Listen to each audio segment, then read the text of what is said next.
Hey there.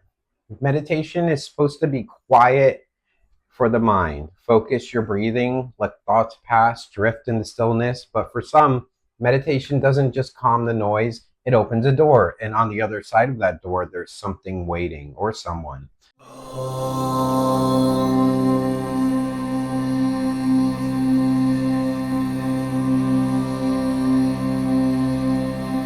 Some see shadow figures, dark silhouettes hovering just outside their focus. They don't move like us. They simply stand there, felt as much as seen, radiating the heavy pressure of being watched. Others report beings of light, radiant forms that fill the room with warmth and awe. Many describe them as angels, guides, or higher presences. They're very shape glowing with something beyond human. And then there are alien forms, tall, smooth, faceless shapes. They don't speak, but their attention feels like a floodlight. People walk away convinced they've seen something not of this world, something peering in from another dimension. Sometimes it's ancestral figures, a grandmother long gone, a father, even teachers who once guided them. They appear with gentle smiles or with warnings, delivering messages in silence or in words pressed directly into the mind. But perhaps most striking of all, some encounters are God's, not just not just in visions colored by their own faith, but deities they've never studied. Like a Christian meditator seeing Krishna. A secular seeker meets Kuan Yin. Someone who doesn't pray finds himself face to face with Shiva, radiant and terrifying in equal measure. Mystics say meditation tunes into the divine frequencies. Sooner or later, someone answers back. Have you ever experienced like seeing anything while you're meditating? Oh yes. Well, I believe I've seen Shakti while meditating, the god or goddess. There's Shiva, and then there's Shakti. Shiva, the destroyer. You know. Um, so yeah, while I was meditating, I saw a face and magenta pinpricks of light that slowly formed into the god and or goddess. And it was both uh, comforting and terrifying at the same time. So terrifying because it's such a powerful presence, you That know. was one of my questions. Was did you find it peaceful or did you find it like unsettling? Well, the warmth and light was very nice. You know, you could feel the energy radiating from said figure, which was very large compared to me. You know, I could feel the expanse of it compared to my smallness, you know. So, but it was a positive experience, I would say. Yeah. Do you think it's like an internal situation, or is it like coming externally, coming from the outside? I don't know. It could be from the metamorphic field or mesomorphic field that Rupert Sheldrake talked about, which is a field that like holds all information, kind of like, and maybe that God is in that field. But I have a feeling like it's not. I feel like it's. I mean, it might be. It's its own thing, you know.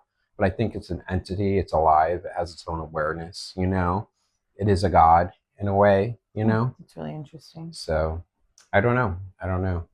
So meditation shifts brain waves into theta and alpha state. That's the same territory as dreaming and hypnagogia, the edge of sleep, when vivid imagery pours through the mind. Maybe the figures are just our brain's way of pulling symbols, archetypes, and memories into form, but from a spiritual lens, meditation lowers the veil. It opens perception to realms we normally can't see. The entities, whether shadow or light or alien or God, are always there. Meditation just lets us notice them. So, across Tibetan Buddhism, practitioners speak of dakanas. I can't say that properly. Dakanas, powerful feminine beings who appear during deep practice. Christian mystics describe angels or even Christ himself stepping forward in prayerful silence. In Hindu traditions, meditation is seen as darshan, direct vision of the divine, where gods like Krishna or Shiva appear vividly, undeniably present. Even secular meditators with no spiritual framework at all tell the same stories: presence, light, shadow, and beings that feel bigger than the self. I did see a video of a woman talking about during meditation. She saw Jesus, like standing in a river, like knee deep in a river, and was kind of like open to her. Oh, I wow. don't remember the rest of it though. She was just talking about how during meditation she saw Jesus. Yeah. I think it's like the frequency you tune into too. If you do a mantra for Shiva or Shakti, you're gonna But you see didn't do them. that personally. Yeah, I did. You did? Yeah, I was doing mantras when I saw that. Yeah. Oh, interesting. So, um, yeah, I think it's who you want to tune into personally. You like kind of tune into that frequency of the God that you are thinking about. Hmm. The encounters often share the same arc. First, the shift, the sense the air has thickened or tilted. Then the being appears. Communication is often silent but overwhelming. Sometimes it's a question, sometimes it's a lesson, sometimes just a presence. And just as often, it ends the moment.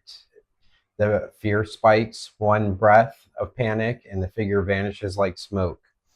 So if you're afraid of that figure, they leave. I Like if guess. it becomes a negative experience, they just go. I guess that's what people say. Like, it just faded out for me. Oh, I saw it and it faded. So, huh. you know. Well, from what I'm seeing here, like from what you just said, so if you get scared of said entity, they will just leave. They Hmm. don't want you to be afraid of it. Right. Yeah. It That sounds doesn't like it, sound negative to it me. breaks your concentration too. So, what do you think? So, what do we do with this? Maybe meditation is a mirror. Maybe it reflects back to the deepest parts of us, dressed in shapes we can't understand: gods, guides, ancestors, shadows, or maybe it's a doorway. And what waits on the other side has been trying to reach us all along. Either way, if you've met someone there, you're not alone. This has been an extended Kevin's Corner. We'll see you next time. Bye. And don't forget to look up Noel.link, our new website. Have a great day.